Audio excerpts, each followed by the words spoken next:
OET reading crack ചെയ്യാനായി അത്യാവശ്യമായ mind blowing techniques. OET reading കഷ്ടപ്പെട്ട് ഒപ്പിക്കുവാണോ? പാസേജ് ബുദ്ധിമുട്ടായി തോന്നിയാൽ അപ്പോൾ തന്നെ നിർത്തി പോകാൻ തോന്നുന്നുണ്ടോ? എങ്കിൽ കേട്ടോളൂ, OET റീഡിംഗ് ക്രാക്ക് ചെയ്യാൻ കഷ്ടപ്പെട്ടല്ല, സ്മാർട്ടായി അപ്രോച്ച് ചെയ്യാം. ഈ ടെക്നിക്സ് യൂസ് ചെയ്യൂ, നിങ്ങളുടെ reading skills completely next level ആകും. Reverse radar technique. എല്ലാവരും ആദ്യം ശരി ഉത്തരം നോക്കുകയാണ് പതിവ്. പക്ഷേ OET ക്രാക്ക് ചെയ്യാനായി ഒരു പ്രത്യേകതയുണ്ട്. ട്രിക്കി ഡിസ്ട്രാക്ടേഴ്സ് ഉണ്ടാകും. അതായത് ചേരുന്ന ആൻസർ പോലെ തോന്നും, പക്ഷേ കറക്റ്റ് ആകണമെന്നില്ല. So we have to use the reverse strategy. ആദ്യം തീർത്തും തെറ്റായി തോന്നുന്ന ആൻസർ എലിമിനേറ്റ് ചെയ്യുക. അപ്പോൾ ഓപ്ഷൻസ് കുറയും.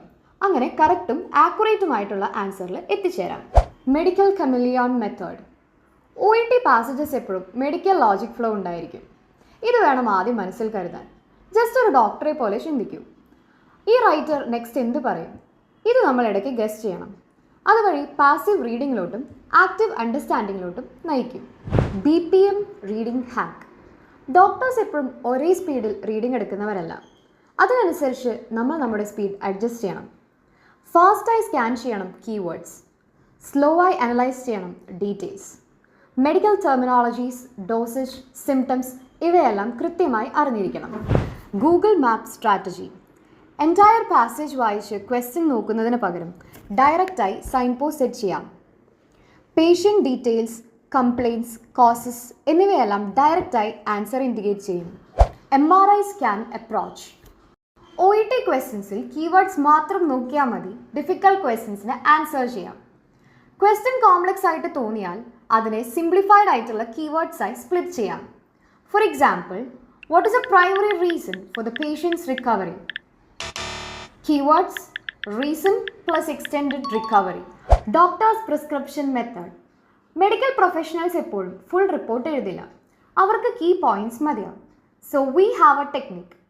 അതായത് ഒരു പാരഗ്രാഫ് കഴിയുമ്പോൾ വേർഡ് സമ്മറി ഉണ്ടാക്കുക. ക്വസ്റ്റ്യൻസ് വരുമ്പോൾ എക്സാക്റ്റായി ലൊക്കേറ്റ് ചെയ്ത് ആൻസർ കണ്ടെത്തുക. For example, paragraph 1 patient history, paragraph 2 symptoms, paragraph 3 treatment, paragraph 4 side effects. CPR for confusing tricky questions. OETയിൽ കോംപ്ലക്സ് ആയിട്ടുള്ള വേർഡ്സ് യൂസ് ചെയ്യും.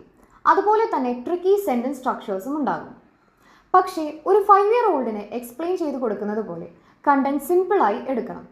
എന്നിട്ട് ക്വസ്റ്റ്യൻസിൽ അപ്ലൈ ചെയ്യണം.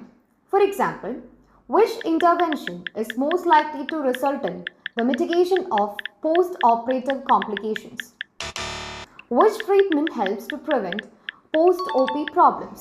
Doctor-patient swap technique. OET റീഡിങ്ങിൽ